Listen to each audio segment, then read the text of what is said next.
JMU's mascot's so ugly. Dad, wake up, What? Where's Ramesses? He's with Mom. Is he okay? Yeah. Alright. I just had the worst nightmare about some ugly dog. Ah! Ah! Ramesses! Oh, come here, boy. Oh, that's my buddy. Oh, thank God you're okay. And you're not ugly like the Dukes. You don't want none! You don't want none! What's going on, Tar Heel Nation? It is your favorite North Carolinian, Ross the Tar Heel. And in this huddle, baby, we're going to talk about my 3-0 North Carolina Tar Heels taking on the 2-0 James Madison Dukes in Kenan Stadium on Saturday. But before we get into all that, if this is your first time on the channel and you love passionate Carolina football content, or you're just a college football fan in general and would like to stay up to date with the temperature of UNC athletics, man, do me a huge favor. Hit that subscribe button. Make sure you get that notification bell as well, so you'll know every time your boy releases a video pertaining to UNC athletics. And don't you forget to like this video as well. Now, due to work, the night before James Madison call-in show is going to be Thursday night, 9 p.m., $100 score prediction competition. We'll talk a little Carolina football. You can call in, tell the world what you think about the UNC JMU game, the state of the Carolina program. You can guess the score, and guess what? You win $100 cash. It can be done because your boy was the first one to do it yesterday, or I guess Saturday. It's been a couple of days now, courtesy of Charleston French's 45-yard touchdown run last Saturday with about 30 seconds left on the clock that gave me my score prediction of 45-10. So your boy is $150 richer, or kind of, since it's my money.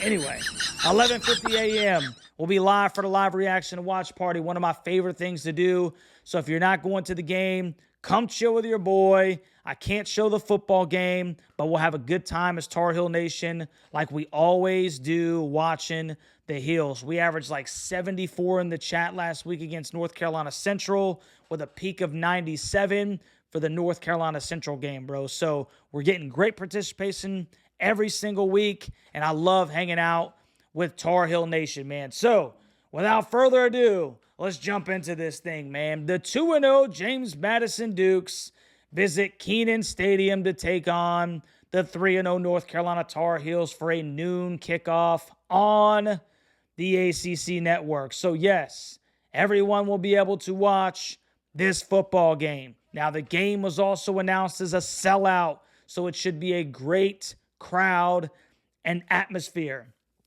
The North Carolina Tar Heels are 3-0 all-time against JMU, with the last meeting coming back on September 17th, 2016, where the Heels beat the Dukes 56-28. If you guys remember, Mitch Trubisky went off. He threw for 432 yards and 3 touchdowns. Elijah Hood and TJ Logan combined for almost 150 rushing yards with 5 TDs themselves. And my doppelganger, Ryan Switzer, topped the 100 mark with 101 yards receiving and a touchdown. Carolina rolled up 635 yards of total offense in that game. This year may just be slightly different, right? Interesting facts. JMU is known as the Dukes after they were named by the first men's basketball team in 1947 to honor the university's second president, Samuel Page Duke. The players promised to name the team after him if he would provide them equipment and towels. The Duke dog was chosen in the 1972-1973 season by Dr. Ray V. Soner the VP of University Relations at the time. So I really love learning these little history and origin things about each team that Carolina plays. It's one of the coolest things about college athletics. Now, the Dukes are coming off a 13-6 win at home against FCS Gardner-Webb. That's right, 13-6, not a typo. They only racked up 285 yards of total offense in that football game. So that is very interesting. And that game came a week after the Dukes beat the Charlotte 49ers 30-7 the week prior. That was a 9-7 football game at the half. Now, most Tar Heel fans remember that the 49ers were Carolina's opponent 2 weeks ago, in which the 49ers scored late to make the final score 38-20. Connor Harrell had his first career start, and he threw for 219 yards, 2 touchdowns, and a pick against the Niners. And the Heels dealt with some of their better players not playing the second half of that football game, including Bryson Nesbitt, O'Marion Hampton. Starting center went down, obviously, with Austin Blasky. The Duke's starting quarterback and leading passer is 6 foot, 207-pound sophomore Alonzo Barnett III, who has completed 60% of his passes for 354 yards, 2 touchdowns, and 1 interception in 2 football games. He also has 104 yards rushing on 18 carries, which is good for a 5.8 yard per carry average. The Duke's leading rusher is former Tar Heel himself, 5'10", 200-pound sophomore running back George Pettaway out of Suffolk, Virginia. Pettaway has 114 yards on the season and a touchdown on 18 carries, which is good for 6.3 yards per carry. He also has 5 receptions for 65 yards and a touchdown. He had a beautiful over-the-shoulder 33-yard touchdown catch down the sideline against Charlotte. So he is also a threat out of the backfield. It's not like Tar Heel Nation didn't already know that. And their leading receiver so far this year is 5'10", 181-pound senior wide receiver O'Marion Dollison, who has 2 receptions for 80 yards and a touchdown, but that was all in week 1 against Charlotte. Dollison did not record a catch in the Dukes' last game against Gardner-Webb. Now, the North Carolina Tar Heels leading passer through 3 games is 6'2", 210-pound redshirt sophomore quarterback Connor Harrell out of Alabaster, Alabama. Now, Connor has completed 57% of his passes for 275 yards, 2 touchdowns, and a pick himself. He also has 14 carries for 42 yards, which is good for 3 yards per carry, and a rushing touchdown. But the 6'1", 230-pound senior quarterback Jacoby Criswell entered the football game after a stagnant performance in the first quarter of the North Carolina Central game, and he helped the Heels outscore the Eagles 38-3 before Connor entered the football game in the last series. So Jacoby completed 62.5% of his passes this year for 163 total yards. He had 161 yards against North Carolina Central and about 2.5 quarters of action. And he also had a touchdown pass. He also has 3 carries for 16 yards in that game, which is good for 5.3 yards per carry. So that is going to be something to look out for. North Carolina's leading rusher is the 6 foot, 220-pound junior All-American O'Marion Hampton out of Clayton, North Carolina. Big O has rushed for 416 yards and 3 touchdowns on 66 carries, which is also good for 6.3 yards per carry. Hampton was way too much for an overmatched Eagles team last week and went for 210 yards for the second time in his career, and he also had 3 touchdowns, And then the Heels' leading receiver is 6'5", 235-pound senior tight end Bryson Nesbitt, who has 8 receptions for 104 yards and 1 touchdown. So now that we looked at both teams' leading passer, rusher, and receiver, let's look at some team stats leading up to this contest. Total offense. JMU was averaging 349 yards per game compared to Carolina's 418.3 yards per game. Total defense, yards allowed. JMU's averaging 296.5, and Carolina is allowing a respectable 256.3. Points for. JMU is scoring 21.5 points per game in the 2 football games they've had. Carolina is averaging 34 points per game. Points against, JMU's defense has allowed 7 and 6 points respectively. Good for a 6.5 points per game average in their first 2 games against Charlotte and Gardner-Webb. And UNC is allowing 15.7. So now that we've taken a look at the tail of the tape, let's look at Russ's 3 keys to victory for both teams, starting with the James Madison Dukes. Key number 1, you got to shot Kenan. The Heels are coming off of a game where they trailed FCS North Carolina Central 7-0 at the end of the first. Only took a 17-10 lead into the half, and by the end of the third, it was still 17-10 before Carolina finally blew the doors wide open with a 28-point outburst. Kenan will grow restless should the Heels not have learned their lesson from last week. JMU needs to start fast, punch the Heels in the mouth early, and test that resiliency. Key number 2, jab, jab, overhand right.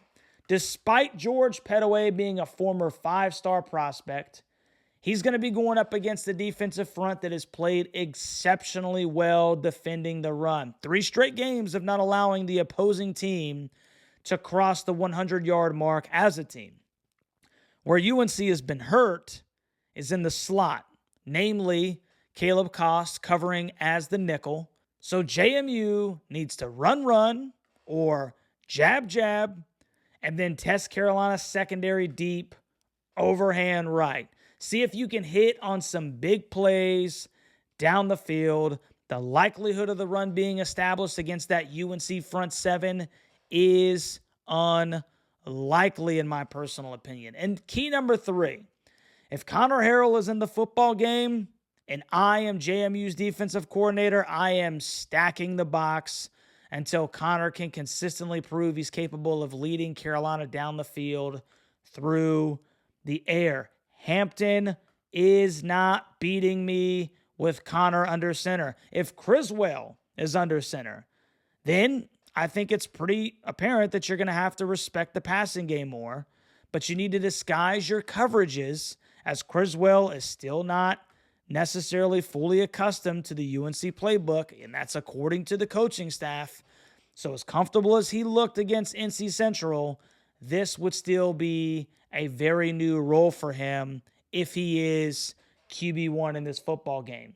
And for the Tar Heels of North Carolina, key number 1, make Alonzo beat you through the air. This is a team that wants to still run the football, averaging almost 40 attempts a ball game compared to 20 pass attempts. You have to make the quarterback beat you with his arm. If you keep the Dukes behind the chains, you're going to make it very difficult for them to be successful due to their limitations through the air. Number 2, and this is just based off of my idea that Jacoby is going to get the majority of the snaps in this game.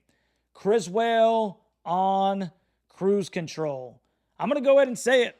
After what I personally observed last Saturday, there is no doubt who has earned the right to take the first team reps this entire week leading up to the James Madison Dukes. This is additionally the last non-conference game of the year for this team before we get into conference play.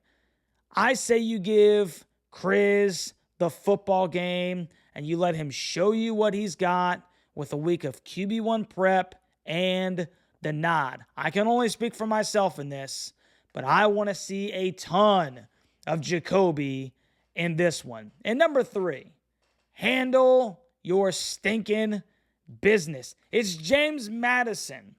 It bothers my soul when people point to a team that's not named after a city or a state and they show cause for concern with them visiting our house. We're North Carolina. They're JMU. Handle your stinking business and put these guys down early. Well, it's time for Russ the Tar Heels score prediction. And I just want to remind everyone that I predicted the correct score last week. against North Carolina Central. No big deal. We did not get there exactly how I expected it to happen. So kind of got a little lucky on that one. But you know what? Sometimes you just need to be stinking lucky. But here's my take. If Jacoby Criswell starts this football game, I have a feeling that we're going to see a different football team. A team with a quarterback that can seriously keep North Carolina in every single football game with this defense and an All-American running back. JC just added another dimension. He wasn't Sam. He wasn't Drake. But if he can start putting some touch on those long balls and just connect on a few, even if it's just one or two a game, and still consistently hit those intermediate targets, the tight ends, and some of those receivers over the middle and things like that, it would completely change the trajectory of what early concerns of this offense would be. And I think that's what we'll see. North Carolina is a more talented team by a large margin. JMU lost a ton from a really good football team last year, and they struggled to beat Gardner-Webb at home. Now, I'm not going to equate that to UNC holding a 17-10 lead after 3 to North Carolina Central because Chris did not start the football game. Now, the ESPN matchup indicator gives the North Carolina Tar Heels a 69% chance at beating the Dukes of JMU at the time of this prediction, and they are currently a 10.5-point favorite according to ESPN bets. North Carolina takes a big step forward if Jacoby starts this football game, and I got them doubling up the Dukes 34-17. Big O is still too much for those guys. Criswell brings that added passing game dimension. I got the Heels by more than the experts think. So you let me know what you think down in the comment section, Tar Heel and College Football Nation. Is your boy on to something? Or am I sitting up there weighing the nosebleeds, having no idea what I'm talking about? I want to know what you think. Let me know. Do you want Connor or Jacoby? Or do you want them both?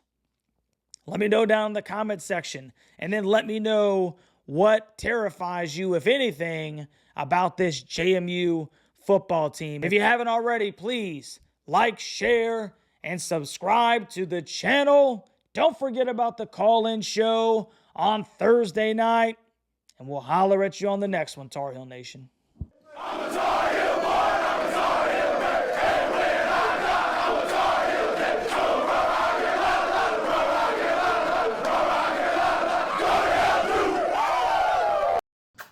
Oi, Daddy. Oi, Daddy. Cookie Daddy. Cookie Daddy. Cookie Daddy. Who's the best doggies ever? The Ramesses, the fiercest creature in all the jungle.